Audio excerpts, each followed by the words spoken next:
So episode 8 of Absolute Value of Romance kicks off with chaos as Wushu rushes Yujo to the hospital after she suddenly collapses.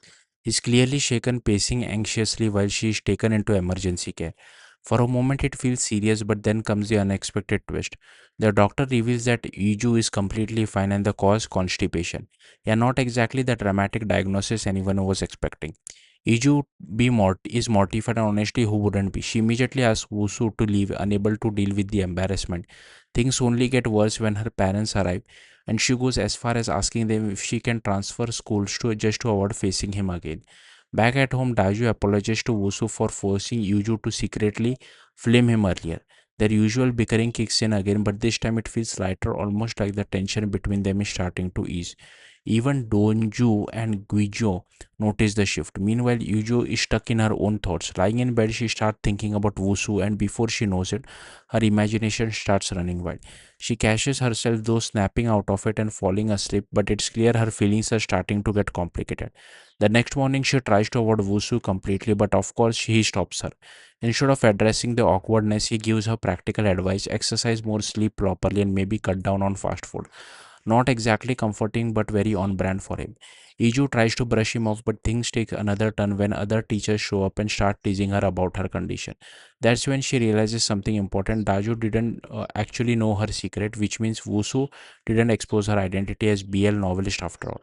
That realization shifts something. Later, after assembly, Wusu pulls Iju aside, but not for anything personal. He asks her to befriend Jia. A student hasn't been attending class regularly. In fact, he even deducts more of Iju's merit points because of Jia's absence, pushing her further into responsibility.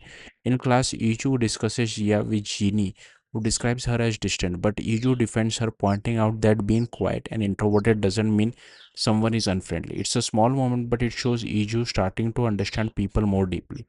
At the same time, Dongju announces a poetry and art competition and selects Iju and Goya to represent the class. Later, he finds Iju staying back after school, cleaning to unbag the merit points Wusu keeps taking away. They end up having a heartfelt conversation about Wusu, about writing, and about Donju's own passion for storytelling. His perspective clearly resonates with Iju, inspiring her to bring more depth and personality into her character. But not everyone is happy about this growing bond. Goya notices them together and can't hide her jealousy.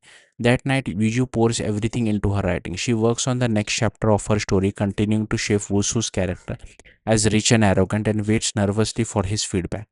Meanwhile, Wusu heads back to the library alone. He reads her last chapter carefully, and instead of criticizing it, he makes a surprising decision. On his way home, he tells Yuju she can write the story however she wants. No control, no pressure, just freedom. And that leaves her completely stunned. Now, while the episode clearly pushes a romantic angle between Yuju and Wusu, it's hard to ignore how uncomfortable that dynamic feels. There's a clear power imbalance here. He is her teacher after all, and the fact that she is developing feelings while being influenced and pressured by him raises some serious concern. It complicates everything. At the same time, Goya's jealousy over Dongju and Iju feels just a bit misplaced, especially given her own blood boundaries.